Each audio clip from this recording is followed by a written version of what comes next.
My name is Tucker Johnson. People call me Tuck for short.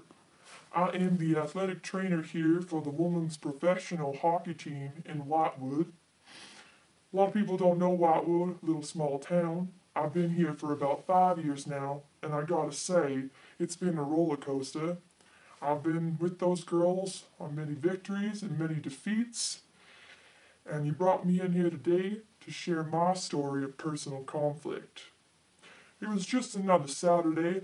I was working on Madeline, our star forward in the trainer's room. She just had, her usual small issues going on. My secretary, Patty, pulled me aside and said I had a phone call. So I didn't think much of it. I thought it might have been my mom, maybe my brother or sister calling and checking up. I went into my office to take the call. It took me a couple of minutes to realize that it was Ken Barnes calling and to make the connection that that was Madeline's husband. I didn't really well, I didn't really know what was going on for about 5 minutes because Ken was just yelling and cussing up a storm. And then I finally realized that he was accusing me of being intimate with Madeline. So here I was on this call with Ken Barnes, cussing, accusing me of being with his wife. And all I really wanted to do was tell him to stick it where the sun don't shine.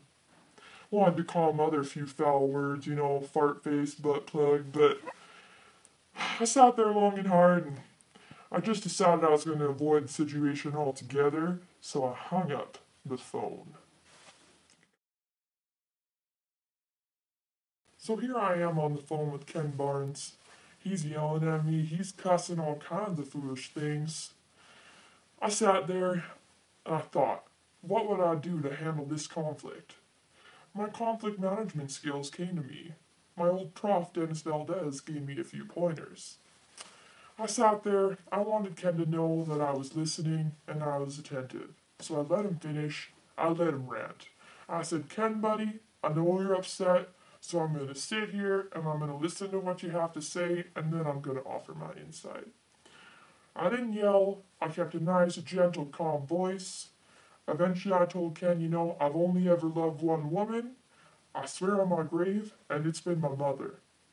And I went on and said, Madeline's a great girl, Ken, but I can assure you, and I can promise you, that we have never been together. Ken struggled to believe me, so I said, well, how about this, Ken? You come on down here, and you can look me in the eyes, and we'll discuss this. The phone call continued. I listened to what Ken had to say. I asked him if there had been troubles at home. Maybe it wasn't my place, but I was trying to understand where this man was coming from. I told him that my job is number one, and I would never go there. And again, I made all kinds of promises to him. I told him that how he felt about me mattered. I wanted him to know that I was a good trainer and I would never cross that line. Near the end of the phone call, Ken said he was going to come down and we were going to have a little bit of a talk.